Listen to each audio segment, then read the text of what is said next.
Welcome to the Too Much Dip podcast. Top of the Monday to yous. I'm Dave. Gonna have a good one today, a big one. A lot to cover, a lot going on. There's a lot happening in the sports world, more so than you'd imagine. Producing is Randall Trimbacki. Hi, David. Like, what's happening in the sports world? You're gonna have to just find out. Oh, You've seen the rundown, right? Hey, I'll sit here and I'll listen. Thank you, Randy. Always a pleasure. In studio, Dylan Shivery. Randy's got I'm seeing Kenny Chesney in 2 days. Goofies right now. He's all amped up for it. And I'm good, dude.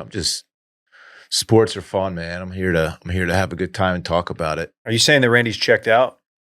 No, he's half checked in, half checked out, but he's physically here, but mentally he's in the sphere, just fucking taking his shoes off. Mentally, I'm here.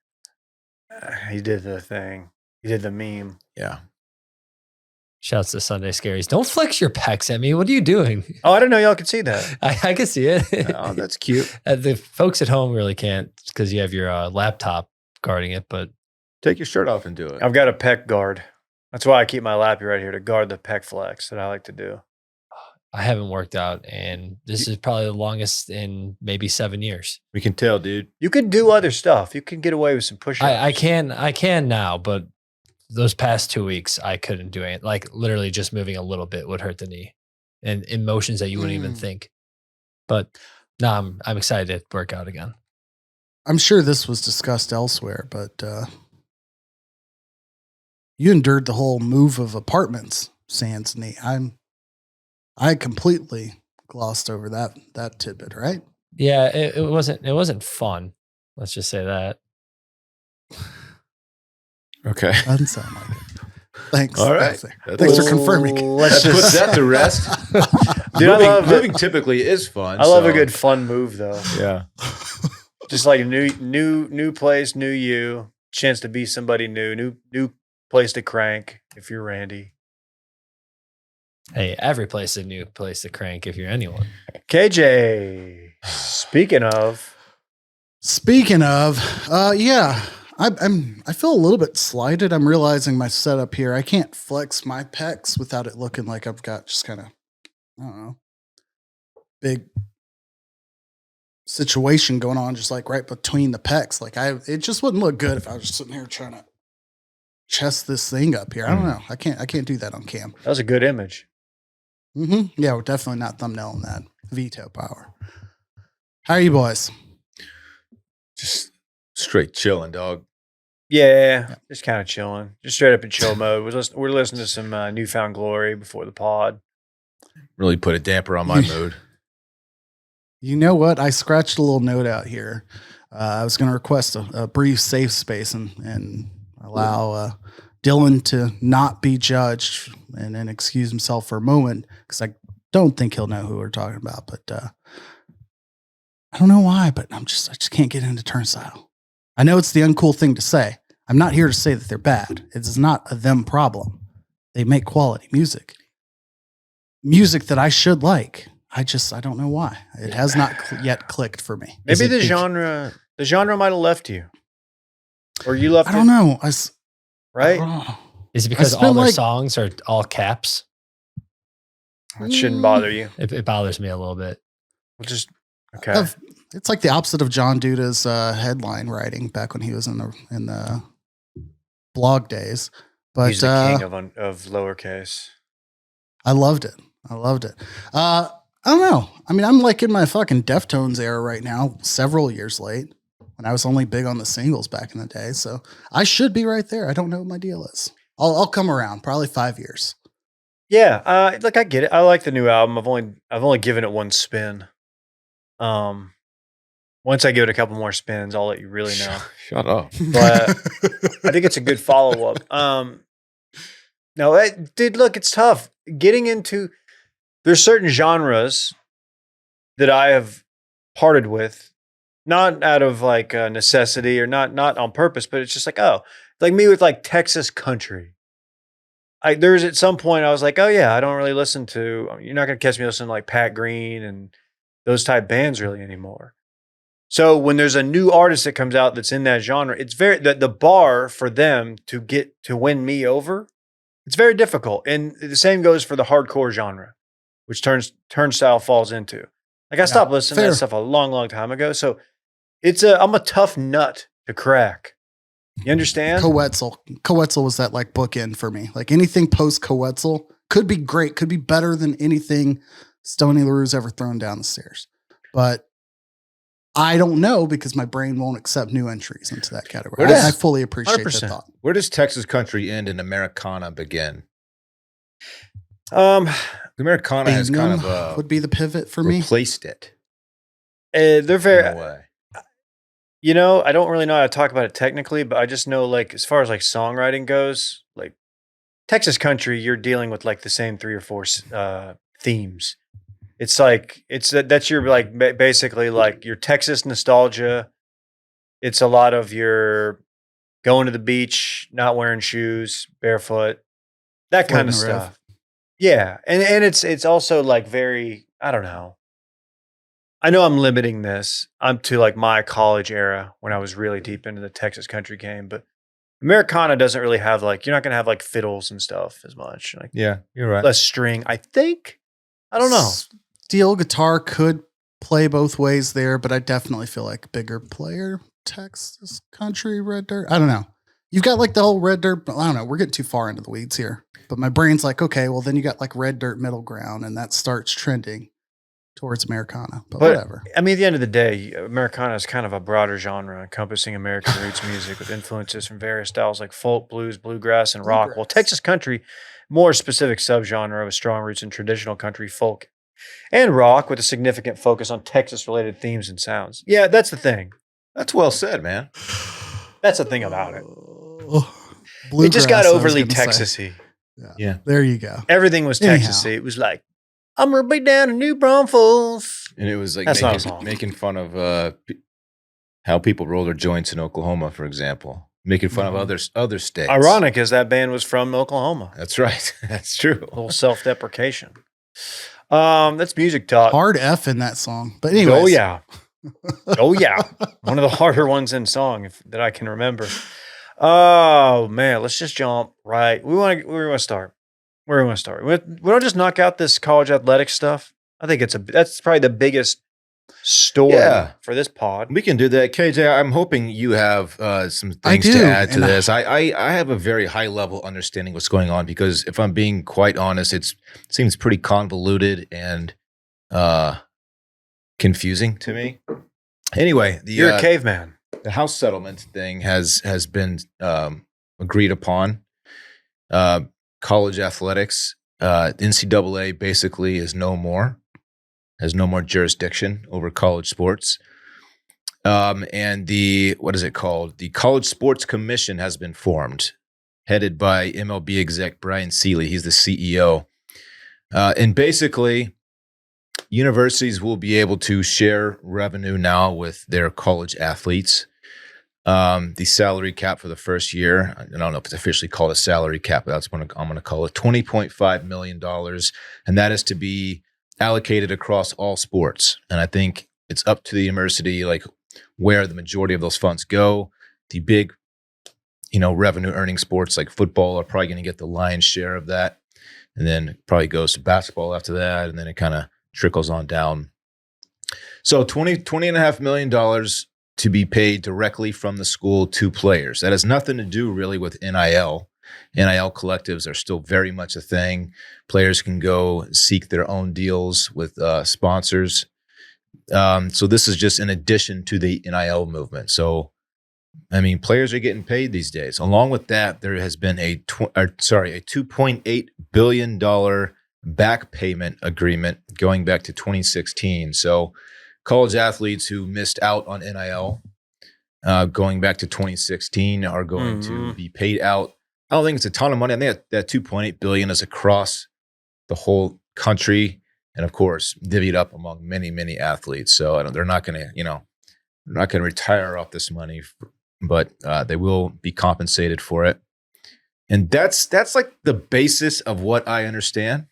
KJ, do you have any more to add to that? Tremendous overview. Huge debt of gratitude for you putting it in the rundown. I prepared by reading as much as possible and didn't communicate to you too, that I was going to be ready for this. So, highlights, everything Dylan laid out, essentially, on the nose, as far as I understand it. The collective part, though, collectives do still exist. There is, I won't say an existential threat, but an ongoing lawsuit or litigation that could threaten the existence of collectives. There's a lot of push by lobbyists in favor of collectives to continue operating as they do. The biggest thing here is that the way that the NIL is supposed to work is that this is not an enticement to come to attend a school. This is not a contract that if you come play here, this is what you will be paid. This is not a you played and you won the Heisman or you performed at a high level and this is what you're earning. There are pretty strict rules about it being called that. Whereas in practice, we do understand that like this school is going to allocate 70% of their $20 million to this, or this school is going to operate with the $20 million that everybody has, but they still have a collective that could put up $20 million. So like, nothing is going to change in practice, but the letter of the law is that it strictly should be that the school can now pay people directly. And how that works nowadays is pretty wild. I've kind of learned up on that. It's like, as a student athlete in the past, it would be kind of like your, what do you call it? Financial aid would work. You go fill out your form. You know, if you've got a bank account, you basically go put the number, all that shit. You basically set up your like direct deposit and you go check your account. Money goes that way. It transitioned over the last 10 or 15 years because like on top of that, I should add, once you go to getting season, you have what's called per diem. So game day's coming up on Saturday. You're traveling with the team, checking a hotel Friday night. Game is on Saturday. You're reimbursed like any other employee that would be traveling would be reimbursed. So you get like a envelope of $47 or something weird per diem. That was all transitioned to be set up like you're giving players a debit card and they would just put it on that debit card. And so like they introduced like creating bank accounts, creating a payment system to be able to pay players directly for that. NIL is going that route, basically saying you're now going to be, instead of just getting your per diem or your stipend all into this one account or onto this card that the department has full view of, you're now getting this extra money into that one spot. So there's going to be visibility in terms of what money's coming in. All of your other deals from collectives and anybody is going to need to go into that one visible spot. And that's where like the enforcement's going to come in. Every deal that is valued for over $500 or $900, I think it's like whatever the W-2 limit is or whatnot, $600, I'm sorry, is going to have to be deemed at or like in line with market value. You can't show up and say, hey, you're Arch Manning. We want you to go do 2 commercials for Central Austin Ford and Kia. And we're going to pay you $2 million for those 2 commercials. But market rate for doing 2 commercials for whatever, a dealership of this size would be, I don't know, 200,000. We'll say something like that. So they're not able to inflate the money they're giving just because they have it. Okay. That's not market, not the market rate. So it does create some limitations. We all know people will come up with solutions here. But now the question is going to be, what's market rate?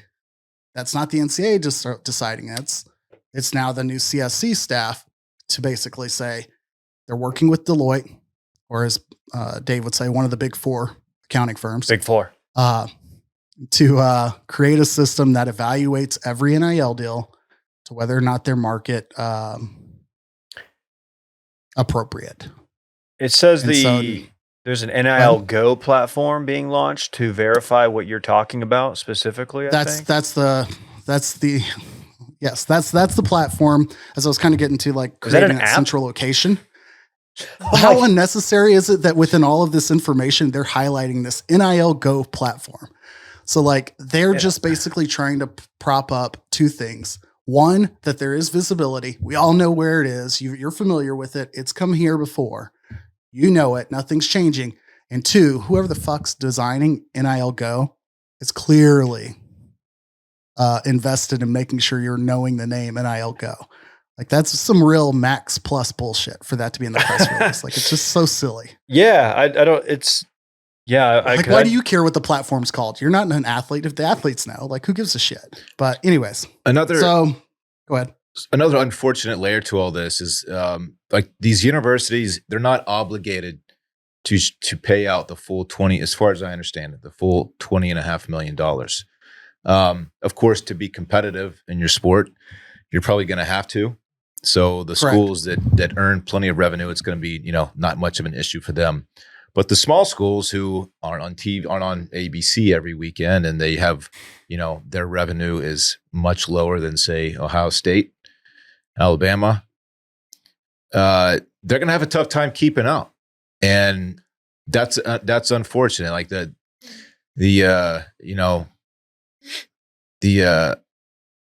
Hatfields and McCoys, I guess it's like they're going to stay strong and continue to get stronger, while the little guy is going to struggle even more to compete, which kind of sucks.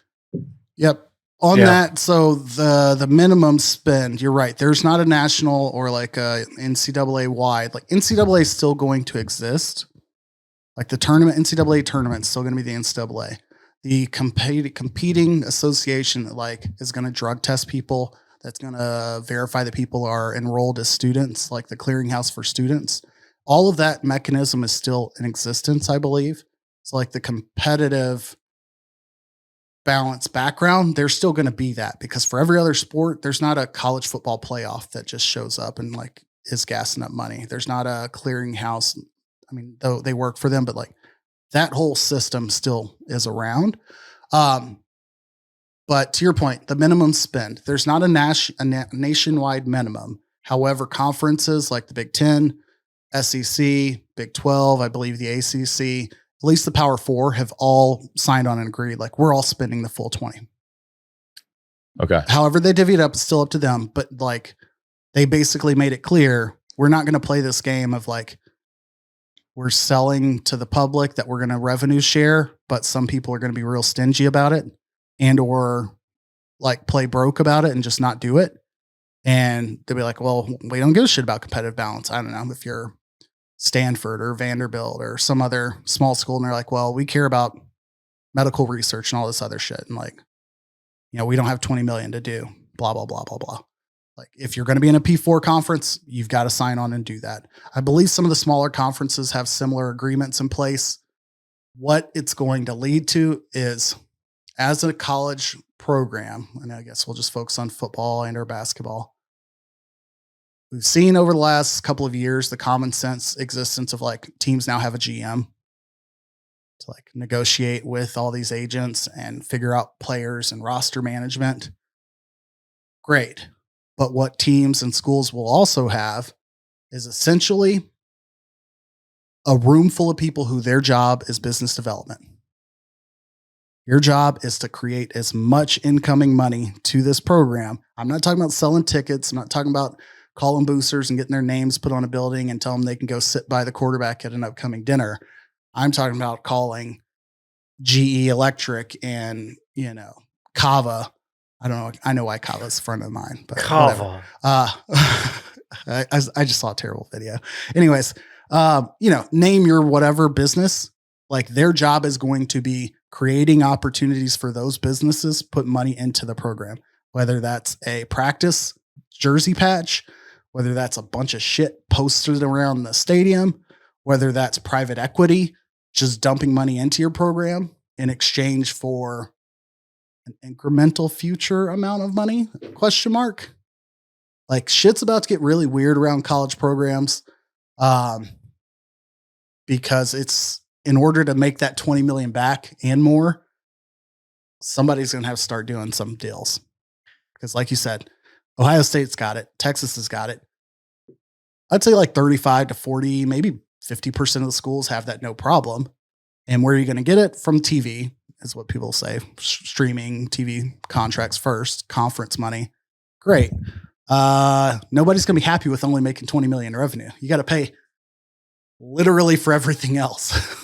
Coaches, stadium, everything else that already existed. This 20 million's on top of that. So like, it's going to get weird. I mean, it already was. Yeah. I mean, it's just. But everything is directly, openly for sale now. Everywhere. Yeah. It's I'm very interested to see the commission who fills out the rest of those roles too, like who's on board. Any guesses? Any like wild suggestions of who you would definitely include in like the first iteration of a huge athletic or institution like this? Any former U.S. secretaries of state come to mind? Why is she always the top of like the first? What did she? Yeah, I don't understand how she's always there. Is she really involved in this? No. Condoleezza Rice is who we're referring to. Mega Stanford alumni, huge sports fan, has a big presence with Augusta Playoff National, Commission.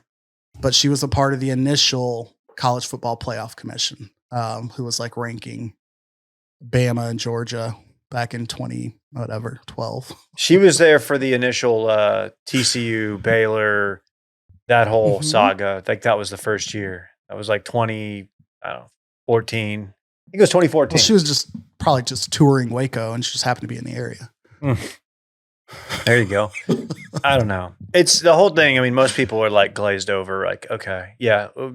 So we still get to pay our guys? Like, okay, it's our school paying them and not like, but they can pay, the sketchy people can pay them too. I say the sketchy people. It's not, it's, and then there's not a cap on scholarships anymore, right?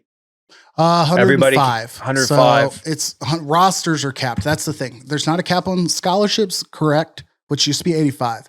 But if you're Texas, I'm going to pick on Texas because it's whatever. It's familiar and it's a huge program.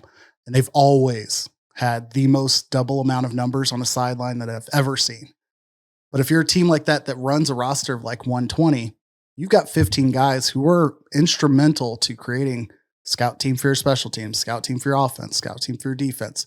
People think that stuff's like not that important, but yeah, the walk-on program is like no more, right? I mean, the increased limit.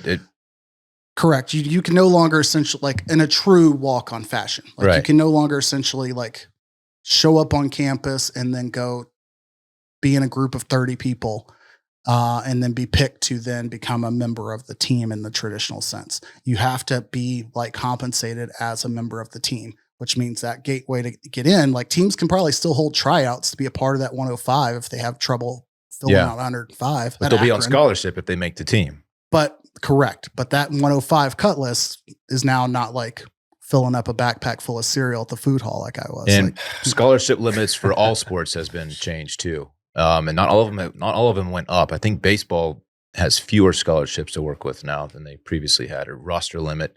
I don't know if scholarship is the same as roster limit, but across the board, it's changing. Damn. Fuck, I'm going to sell my stock in iBlack. Shit. Remind me to do that later. Okay. Big iBlack. And sunflower seeds.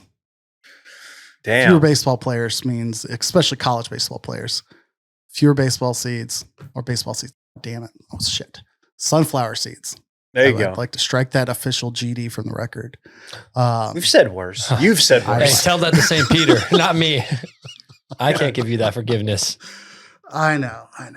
All right.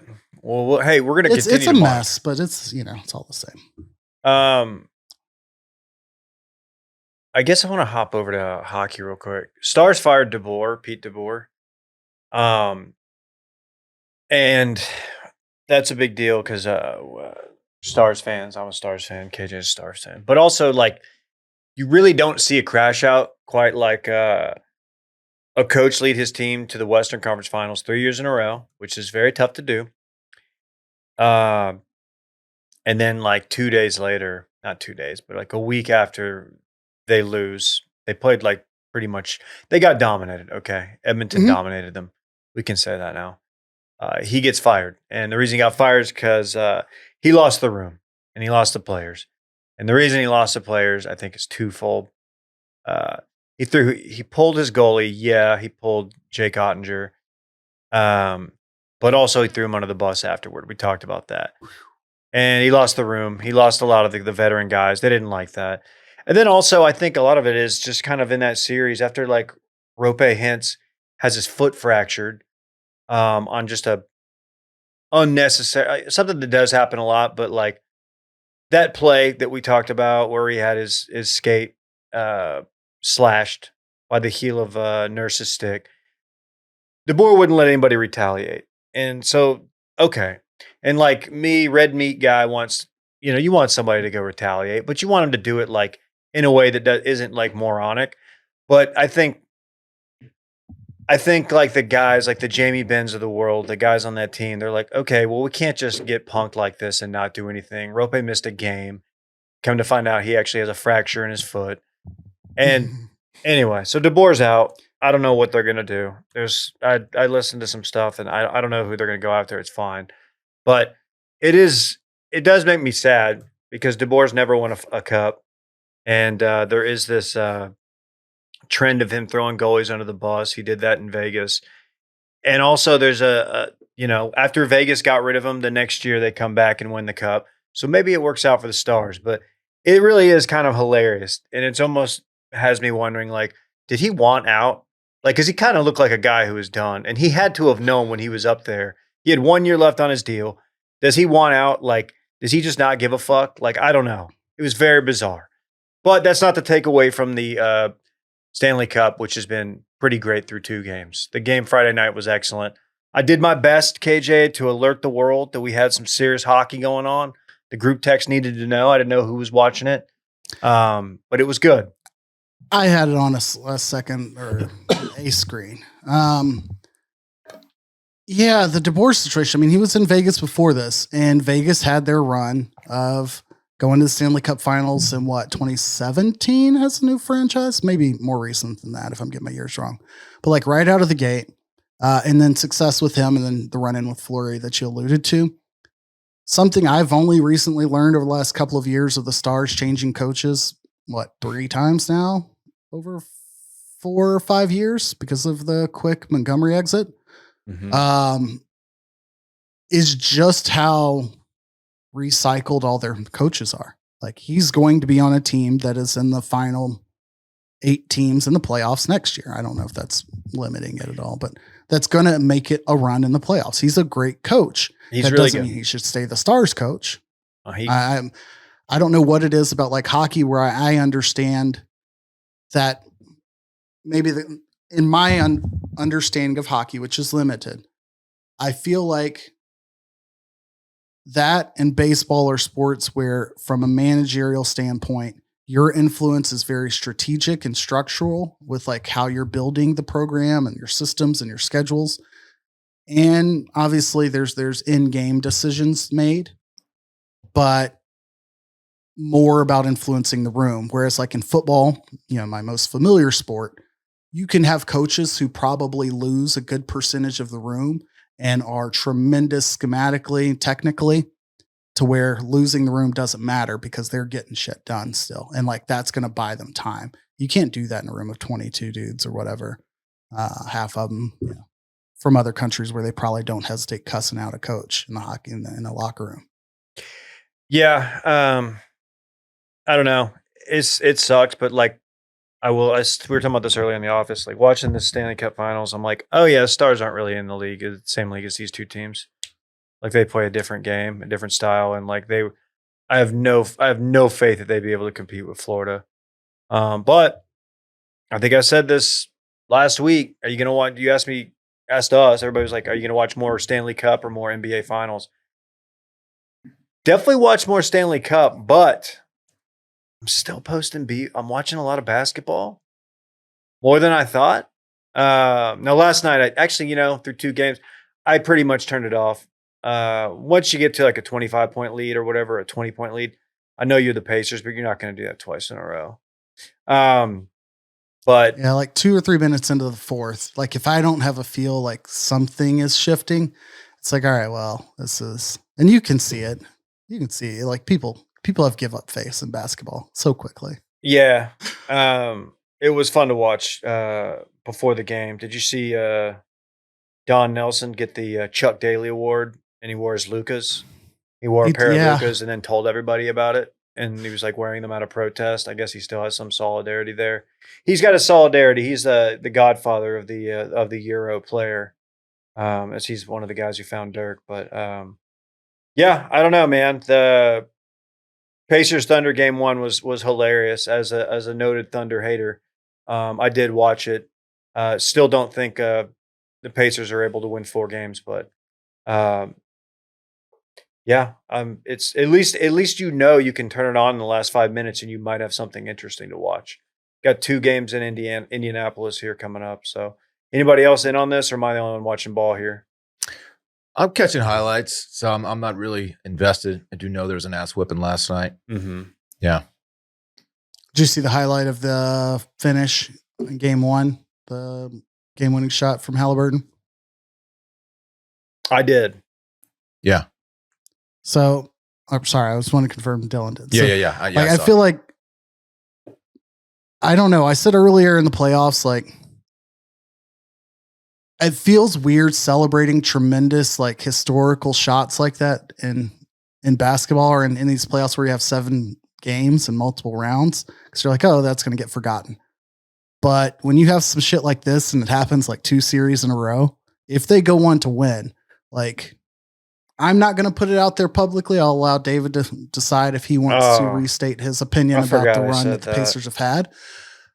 But I will say that, like, they've put together one of the most, like, not even highlight driven series. Like, this isn't the Heat with LeBron. This isn't the Warriors where you're gonna have all these like sizzly fucking highlights left and right. But like, you're gonna watch clips of their playoff run and be like, shit, they were a fucking unit across the board. I compared it. I got a little excited after game 1 and compared it in a group text. I said, we might be looking at a Dirk-esque run. And what I mean by that is when people think of Dirk's run, they're like, it's one of the best rings ever because of who he went through and also his storyline and all that. Dirk went through Blazers round 1, okay. But then he goes through the defending champ Lakers. They sweep the Lakers, Kobe and co. Then you have the Thunder, the upstart Thunder, KD, Westbrook, James Harden in the Western Conference Finals. And then obviously in the finals, you have the Heat, the big 3 in their first year. And that's what he went through. It's like, holy shit, that's a great run. And I was just like, damn, if Halliburton keeps hitting these shots and they end up beating them, it will be, I think, talked about in the same vein as the Mavs and Dirk specifically. But Dirk was better all around, though. Halliburton was terrible in game 1 and then hits that shot. Like, you know what I mean? So it's like, he's going to have to be better. He wasn't good last night either. So that's all. I thought I was throwing that out there. Sometimes I like to stir the pot in that group text and I didn't hate it. See if Jake is but awake. I do think that looking back at the Mavs, like if you give the Blazers some attention, like it was a 3-6 series, Blazers being the 3 seed. I'm looking at it now, just like float, like how strong was that team in my head. And you got Brandon Roy, LaMarcus Aldridge, and then Gerald Wallace, former Bobcat, late career Marcus Camby, and then Andre Miller, Wesley Matthews, and Greg Oden. So you've got names, Patty Mills, or maybe his rookie year. You've got names, but to your point, that's definitely the most dismissible of everybody that the Mavs faced. My only counter to your statement was like, if the Pacers had faced the Celtics, I'd be right there with you, even with the injury to Tatum. Sure. If you get that on the wall of like the most well-built, most proven team in the league, you ran through them as well. Like, fair. Shit, nothing else to say. Yeah. But I still think the next series is worthy given the environment that they had to go win in New York. And none of this is going to matter because the Pacers aren't going to win the series. But Pacers will win game 3. This is very first the Thunder takey. will go 3-2 and close it out in 6. It was a very ESPN producers take that I threw in the group text, just trying to see if I could rile anybody up. Your problem, if it was first take, is you couldn't have used the Mavericks and Dirk. You would have had to use like one of like LeBron's less discussed rings. Okay. It would have needed to be like, is this the same as the 09 Cavs? Or yeah. whatever the fuck? Oh man. But yeah, it's an interesting series. Any thought or interest or care at all to the rumblings of the impending like dismissal of Richard Jefferson and likely Doris Burke? Are they getting the boot? None of it is definitive, but like for some unknown reason, like right before the series began, rumors started coming out and articles started to be written based on those rumors of like TV executives are considering the future of Doris Burke and how she fits in and Richard Jefferson in question as well. And that's what Rick Carlisle came out and like before the very first game's like, we're lucky to be around like someone like Doris Burke calling the finals. Like that is an honor. Yeah, I'm not going to miss those two. I don't think they're that good. They're not great. Doris Burke, I like Doris Burke as a person. I would trade her for have Van Gundy back in a heartbeat and Mark Jackson. Mike Breen, I don't know. It's very strange. And like last night, you had the bizarre thing of like, wait, were they watching? Is the NBA like now patrolling Twitter and doing fan service? Because you had Twitter bitching about the lack of NBA Finals logo Larry O'Brien trophies on the court, and they digitally imposed that shitty like graphic that everyone was like, "This looks terrible." Finals text. It's so funny that they did that because like I saw the tweets about it before I turned the game on and saw it, and I was like, you know, am I being influenced? Is this actually shitty, or am I being influenced by Twitter telling me it's shitty? And then I was like, no, this looks shitty. This doesn't look good at all. And then you have Mike Breen dropping a bang on in the first quarter because people were mad he didn't drop a bang on the Halliburton game winner. It's just funny because now people are like, wait, why are they like mailing it in and just reacting to what Twitter says? It's like doesn't seem like a good way to go about it. But if Twitter does not like Doris Burke and Richard Jefferson, so maybe that's part of it too. Jefferson is very, very online. Yes. I happen to follow Matt Leinart on Instagram. I think it's a decent follow. But then I realized why he's such a good follow is like I don't think it's his wife. His wife is like an NIL lawyer. But whatever agency he's with and the person they've assigned to him also works with Richard Jefferson. So like they're putting out fucking holy airball posts the day that, the trend begins. Like they're very on top of whatever social media trends going on. So I do not put it past Richard Jefferson specifically because he's always trended content inclined, doing podcasts from, the team jet and all that stuff, like while he was still a player. I don't put it past him that he is like, give me all of the feedback, give me a summary of any responses and what's trending. And I need it. Like, I don't care if it's mid game. That definitely strikes me as who he is. Oh, how are we feeling about a little U.S. Open here? Just pulled up the odds. Ooh, let me guess. Scotty Scheffler. Plus 275 to win, which is crazy. It's about as low as I remember a favorite being. Yeah. Minus 175 to finish top 5.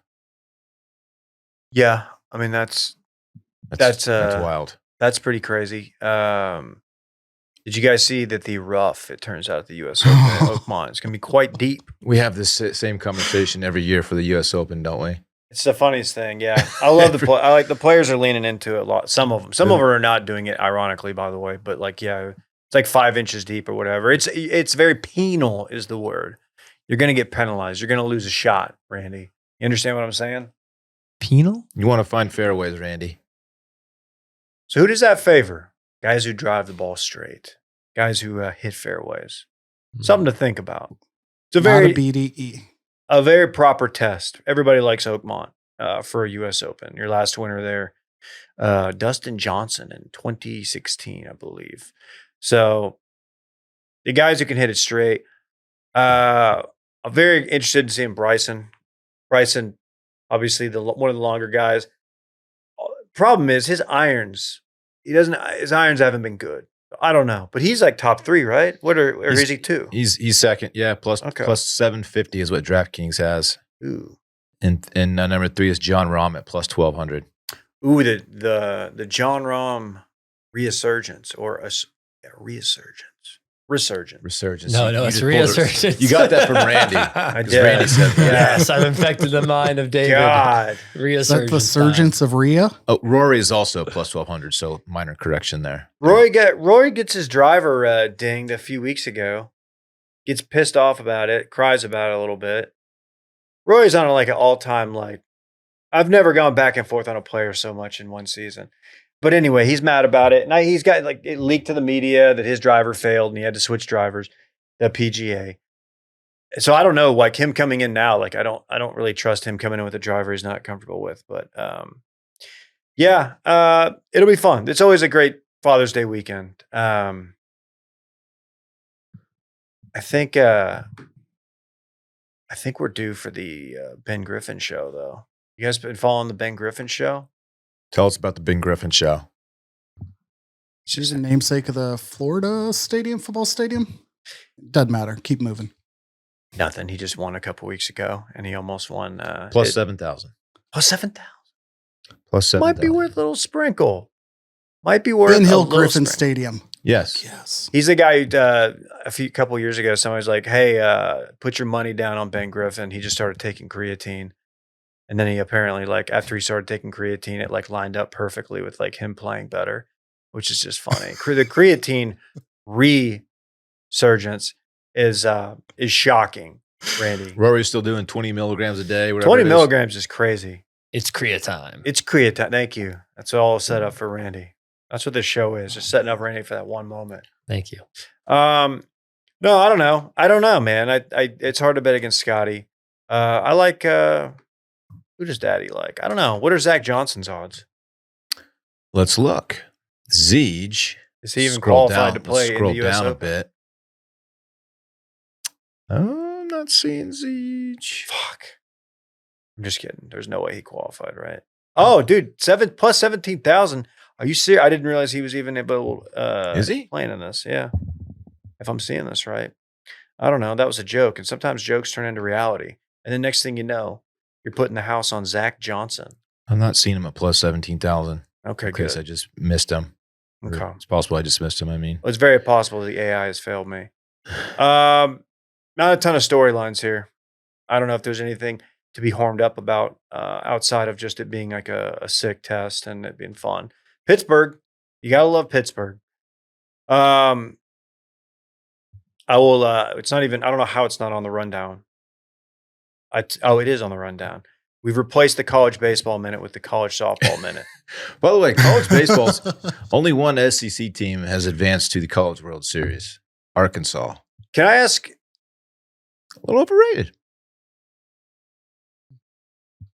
Is the college football is the college World Series? Is it not?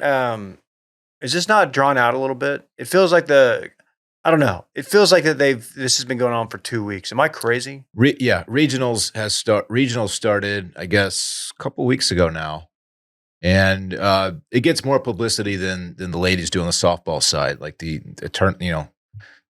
earlier part, the fatter part of the bracket, I should say, before it gets to the College World Series. That's when coverage really starts for the ladies. But yeah, the guys, it's been going on for a minute. It is drawn out a bit.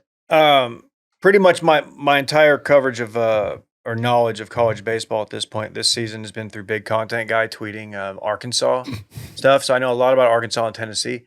But college softball, I was dialed in for 3 games. I was really dialed in for Texas Tech. You get those two facing off. The fan bases, they don't like each other, man. You don't have to be an expert level Twitter user to know that. I don't remember where we left off last week talking about college softball. Was it before they even played a single game in the finals? Yeah, because it started Wednesday, I think. Okay, so we even talked about the finals at all. Yeah, so Texas Tech versus Texas. Nigeri Kennedy, which is the $1 million NIL pitcher for Tech, also hits cleanup in the lineup, leads the team in home runs. So she's a certified dog. Yeah, she is very, very good. Texas grabbed game 1 after she tried to intentionally walk Texas' best hitter in the 5th inning and caught too much of the plate on the 4th pitch out attempt, and she hit it to left field, 2 RBI singles. So Texas won that game 2-1, kind of stole one there. I mean, caught too much of the plate. Like, Was it not like a strike? It was a little high, but it was in the zone. I mean, it was in the strike zone, if not a little bit high. That's so like when you're at the plate, like the young lady, she was walking. Reese Atwood. Reese Atwood. Is she thinking like, wait, she's kind of flying a little close to the sun here. I could be ready to hit one of these. Or did she just happen to notice that one? Because I'm trying to think what the 3 prior pitches look like. So the first pitch was very much like the fourth pitch. It was about the same. It was about the same area, and I was thinking like, wow, she cut a lot of plate there, and even the commentators said the same thing. Like, she better be careful and throw those more outside. And the next 2 were still like close in on the plate, but they were high, and so she let those 2 go. And then she was clearly ready. Like, she was like, if this is close, I'm taking a hack at it. And the fourth one caught way too much plate. It was just a high strike, basically. And yeah, that was the ball game.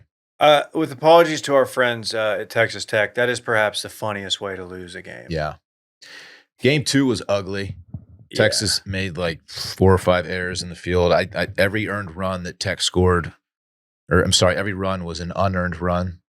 And so it was just an ugly game. Kennedy shut Texas offense down. She's so good. And then I think she just ran out of gas in the third game. It's so funny talking like college softball earnestly. But yeah, she kind of ran out of gas in the third game. She only pitched 1 inning, and it's probably a combination of her throwing 3 days in a row and also Texas just seeing her 3 days in a row. And they just lit her up. They scored 5 in the first inning, and she got pulled for the second inning. It kind of felt like game was over at that point. Okay. We just talked about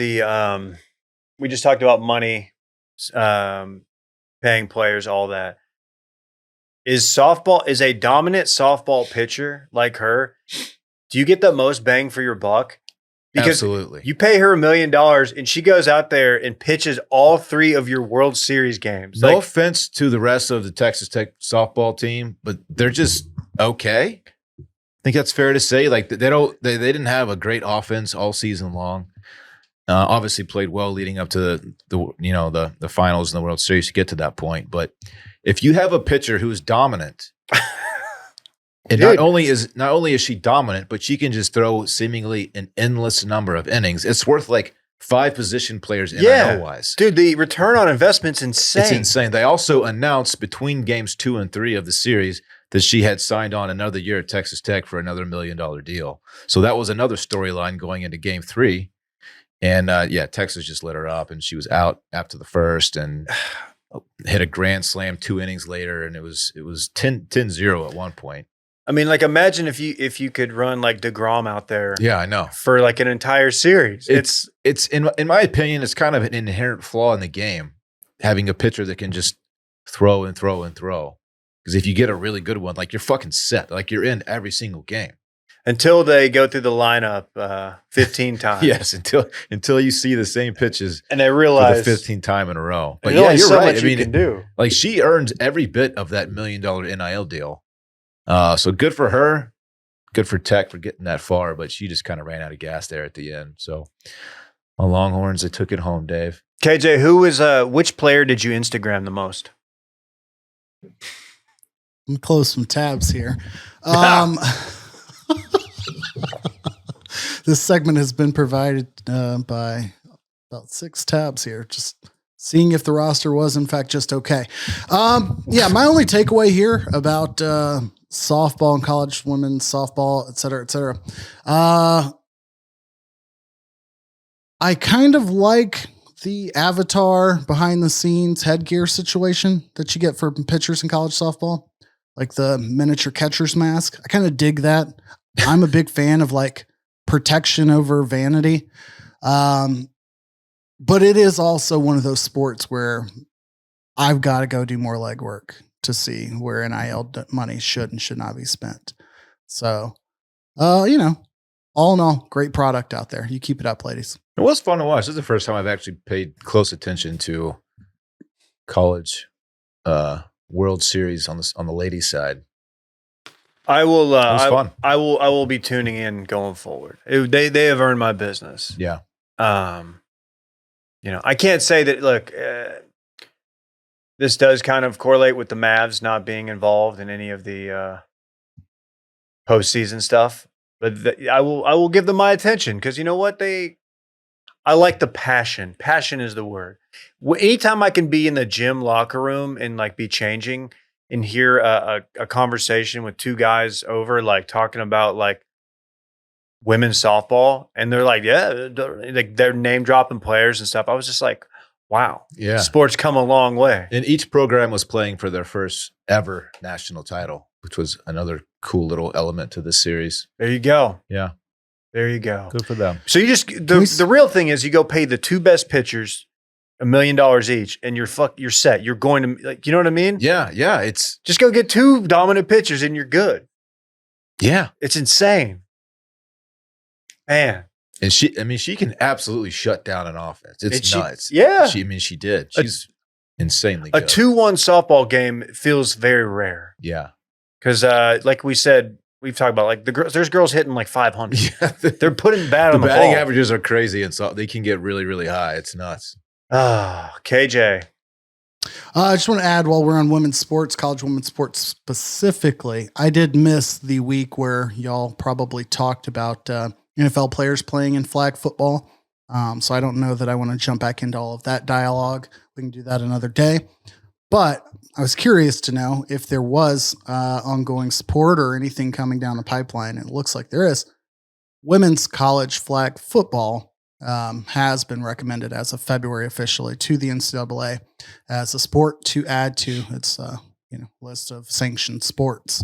Looks like D2 is already like working through their recommendation of support. I know UTA in Arlington has already officially stated that they'll have a team. So basically once a division has 40 teams declared, like then things can move forward. So a lot of projections put it in like 2026, 2027 for you to see some NCAA sanctioned women's flag football. More on that another time. I can't wait to gamble quite on a bit that. of post college flag football and have pretty strong thoughts on that. So good to see. Flag football in general having a moment. Yeah. And as the only noted girl dad here on the show, always got to keep an eye out for how best to not receive any other emails from anyone who lives in my house that says, I'm rush ordering tap shoes and ballet shoes for child who turned 3 in April Wow. for a week long. I mean, it's like 1 hour a day, but for 5 days a week next week, a ballet, like pre-ballet boot camp. KJ, you got to keep them occupied in the summer. As you and I who know, Got to have something I've going done on. my nutcrackers. I enjoy that world, but I am not built to endure being a part of that world in that regard. You know what? It's the photos. Think of the photos, KJ. Yeah, the cost of the photos and of bouquets. Like if your dad had to show up to every golf tournament you ever had with a bouquet of flowers, how fucking expensive that part would be. You need you a girl dad hat, Hoss. You need to tell everybody about it. Tell Roback get me a pink girl dad hat. I'll rock it. Speaking of Roback, use code Washed WASH20. 20. I should Washed have that. 20. Get you 20% off at checkout. One-time use code. KJ's double Robacked up right now. Yes. Triple. Triple. I ain't gonna show that wagon, but Show the I did wagon. not realize that I was head to toe in that Roback. You really, KJ's giving, I would say regional scout vibes. I don't know. KJ's got the Roback hat. He's got the Roback SMU pullover, quarter zip. Is it quarter zip? Yeah. Yeah. He's just looking. Yeah. He's assistant O-line coach, KJ Ellis right now. Yeah. Just go cause a commotion at a local high school. Yeah, you're at a high For school one playoff reason or game to another. check out a 4-star right tackle. Did I see Manziel just got a gig coaching high school? Did I dream that? I swear to God. This now just awoke the idea that I would watch a show in which he just gets any random job. Not like a dirty job situation, but like people, give me Manziel and I don't know, Charles Barkley's out of it now, but somebody like a Charles Barkley, like they just get a job. Not an undercover boss situation. Just send Manziel to go work at, I don't know, name the company for a day or a week and film it. I want to see it. Okay. I would like to apologize. I don't know if I got fake news. I swear to God, somebody sent, I think Landry sent that. Was it Manziel or Yeah. No. Let's see. Who else could it have been? Okay. Well, I should have double checked it before bringing it up. I don't know, but I thought he did. And we So wish Johnny the classic. best, as Johnny is the official quarterback of this show, as he met KJ and I in Montana one time and took a photo and made me look incredibly tiny, even though he's allegedly 5'10" or 5'11". What's he say he is? I think he's about 6 flat. What does he say he is, though? He said he claims shorter, but I think he's it was not. 6'1" was the initial claim. Or does he claim to be shorter? No, he than claims what he's shorter. listed? Oh, He, did he? he claims Oh. like sub 6, 5'11". and I'm like, dude, you are not sub No. 6, man. I just No, got he's a weird. respectable. I just got a weird spam email about Tesla's new self-driving robo-taxi, and that in a test, it failed to stop for a child dummy in the street, which is going to be a disaster. Is there a funny video? I don't think so. And there's like a public notice about it or something. I don't know. I got to dig into this. Sounds funny. Did you see in But LA? first- There's some ongoing civil unrest in LA, and they had to shut down Waymo because people were calling Waymos, and when they arrived, they were just setting them on fire. Which I'm not saying that's good behavior. Don't do that to my Waymo. I am saying it's kind of funny just to call it up and I- it gets there. There's nobody in it. It's a Waymo, and you set it on fire. That's I just like to imagine wasteful. the guy with like 6 monitors back at Waymo Control HQ who's got like 20 cameras on each monitor, but he also has like the proverbial kill switch of not to send the car. If he doesn't think like, I don't know, the credit card's going to work and just doesn't. But this guy's just like, yeah, fuck it. Send it. Send another one. Just like continue approving like the deployment. Just watch him get fucking firebombed. Waymo I love down. it. Waymo down. Hey, but if you wanted cameras of, maybe entrapping people to federal crimes, what better to send there than a car with 50 cameras on it? Oh, KJ. Oh, This man. guy. Think about that. This Reimbursement. fucking dude. Let's run it back right quick. We got a short one today. Of course, Run It Back is the segment during which we talk about what we already talked about. Randy did not have fun moving. Surprise to us all. It's the Ben Griffin show. It's Ben Griffin show time. It's also Kriya time. It's Kriya time. And That's finally, pretty good. 50s all over. KJ ain't gonna show that wagon. That concludes Run It Back. Was that a Korea reference? Is that what you just did? Yeah, man. The Korea War is always one that sticks in my head. Like, Not talked about enough. I don't know when it happened. And at some point in time, I was like, you know what? My granddad was there. I probably should like commit to memory. This was in the 50s. That's all I know. My grandfather was stationed in Alaska as a photographer there. Oh. Okay, Walter Mitty. Like, the fucking dope ass assignment that is. Was he He just told me a story about them playing baseball at like 2 a.m. because the sun was still out. That's right. Kind of weird. That's interesting. Oh, yeah. What was he taking photos I'm of? real I don't know. moose. I was gonna say like some Russia? dope. Did he go off on like some side quests and get some wildlife? I should probably ask my mom. Be like, hey, do you know where any of those photos are? Probably just soldiers in Alaska during the Korean War. Probably sick. Probably the boys just being boys. Probably just, yeah. A lot of locker room stuff. Messing with the The polar fact bear. that or I something. nailed Walter Mitty and Benny Griffin or whatever, Ben Griffin Hill Stadium today, pretty proud. But it pops up on my Google of like, oh, recently viewed movies. Gallagher's Sledge-O-Matic, 2000 comedy. Talk Radio, The Muppets, and Fantastic Four. So that's what your boy's into searching these days. Those are the videos they'll show you at least. All right. Yeah, but what are the videos you're searching in that incognito tab, though? Oh, full.mp4 watches and teaches. Load all those searches independently. There you go. Okay. All right. Let's go. Bye. Bye.